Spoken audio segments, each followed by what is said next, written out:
I'm Cosmo Catalano. It's Friday, January 24th, mentioning that because dates are going to be a lot more useful than numbers moving forward, but really today's episode is all about a visit from Obvious Troll. Yeah, I see you lurking in the form of Danilo DeLuca, talking about how 90% of the Peloton is on drugs. But apparently bike racers are unaware that proper internet-etiquette dictates not feeding said trolls, and reaction to DeLuca's statements has been widespread and overwhelmingly negative. Which, frankly, is a fine change from historical stock responses such as, "this is bad for the sport," and whatever foreign language expression it is that always seems to translate eerily into, "I'm calm."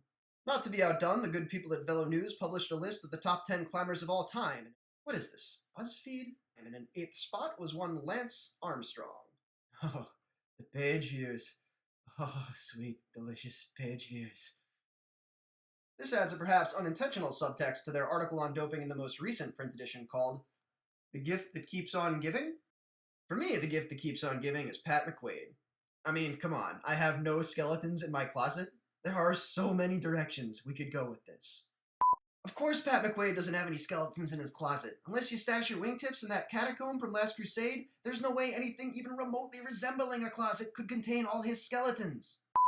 Skeletons implies that McQuaid's misdeeds are long dead. If the headlines of the past few months are any indication, his closet is full of, at best, corpses. Actually, there are probably people still alive in there.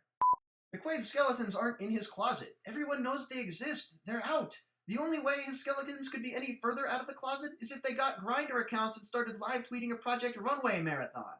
I know, it's thin material to work with, but in the words of Tim Gunn, make it work. So, is it road season yet? No. Well, actually, I think in Argentina and Australia there are relatively important races, and no. At least 2 of the winners so far have been European. Meh. I knew that was your standard. That's very culturally insensitive.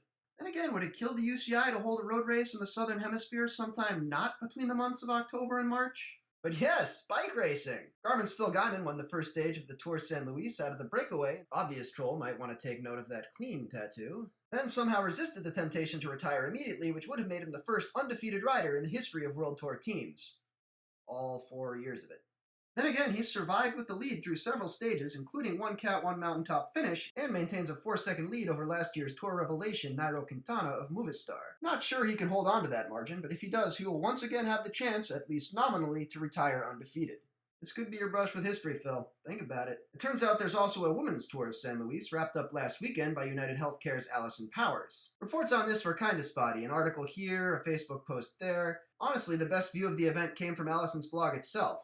Links down there in the description. And yes, there's the inexplicably top-tier Tour Down Under, where heat waves and fires have subsided enough to either let Cadel Evans prove he's not dead, or let Richie Porte once again succumb to his inability to post up. See the last How the Race Was Won episode from the 2013 Tour de France. There was also some gnarly sunburn involved, but really, haven't I been on Rafa's case enough this month?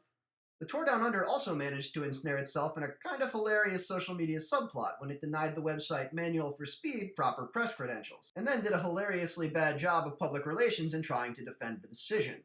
I'd dedicate a little more time to making the race look silly, except for the fact that Manual for Speed is my nemesis.